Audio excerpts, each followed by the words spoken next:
Happy Halloween. It is officially October 31st. It is also official that I am a giant failure. So, hi, my name is Sarah Bremeyer, and I am a failure. They say the first step is admitting it. So, what am I talking about? Well, if you caught last month's newsletter, I did an opening video like this, an introduction video to the newsletter, and I promised a bunch of content that then I ultimately did not deliver on. There are a million reasons why. It's, everyone has an excuse, right? So I'm not going to belabor the reasons why these things didn't happen. Instead, I wanted to focus on the fact that it did happen, but it doesn't mean that I can't move forward and that I can't continue to work toward my original goal. It was supposed to be a 90-day challenge.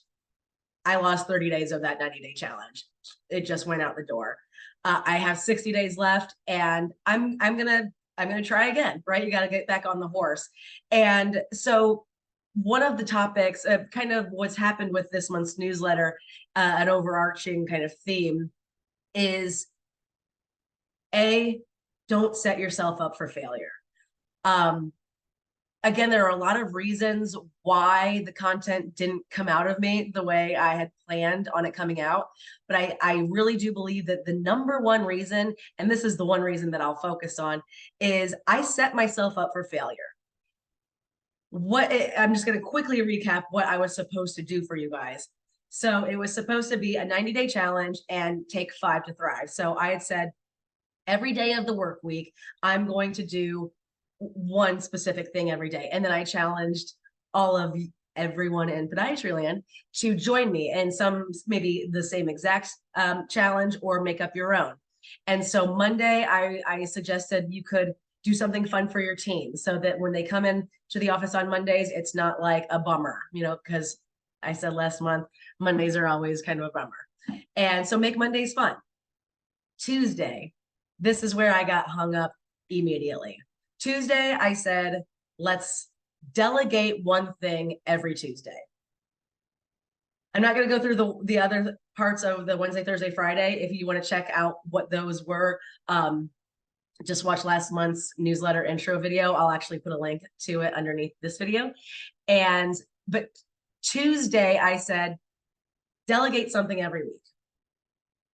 I even said in that video last month that I am terrible at delegating. And so I challenged myself to delegate something every single Tuesday. I simply set myself up for failure.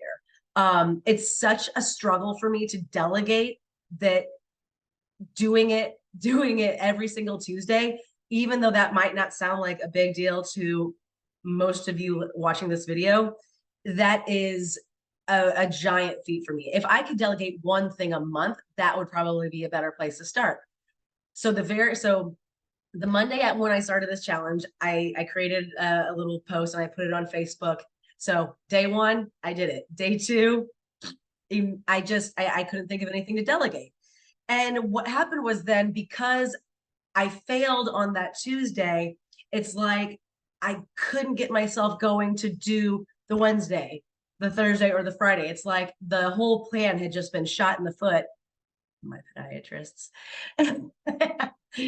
And it just blew the whole thing. It's kind of like starting a diet and you say, I'm taking potato chips out of my diet for the whole month. And then you go to a party and there's chips and dip and you have a couple.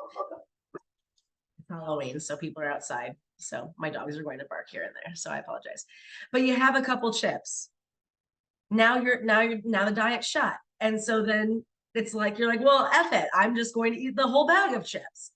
And that's kind of what I think that's what happened to me last month. I started the day one, got it. Day two, I wasn't able to delegate something. And because that's such a weakness for me, it ruined the rest of the plan for me. And so what I'm getting at here is I realized I didn't, who cares if Tuesday I said delegate something every Tuesday? And okay, so that's something that I now realize every single week, I couldn't even do it the first week, is I'm just not ready to do that one. So I'm not going to set myself up for failure. Instead, I'm going to choose something else to do on Tuesday.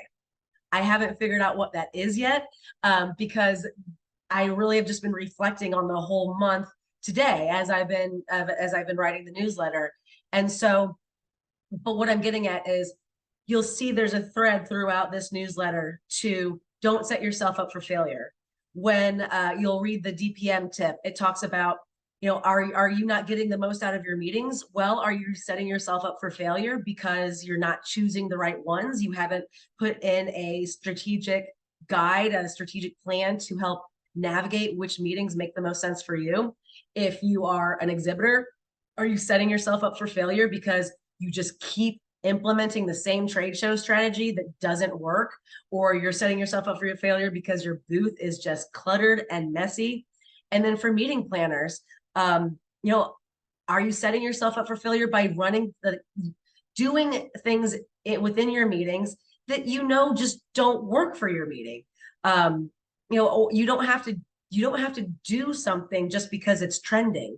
If it doesn't work, don't set yourself up for failure because it doesn't work for you. So fail forward, and that's what I'm going to try to do. And you know what?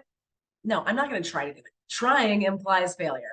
I am going to fail forward, and I'm going to use the next 60 days to get this now 60-day challenge on track. And that's all I can do. I gotta try again. And I'm gonna do it this time. Right? Okay. I'm not going to be having the same video on November 30th.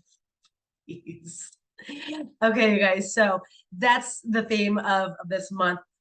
You plan something. Sometimes the plan doesn't go off without a hitch the first time. It's okay. That doesn't mean you have to throw the whole thing away. Get it back on track. Here we go.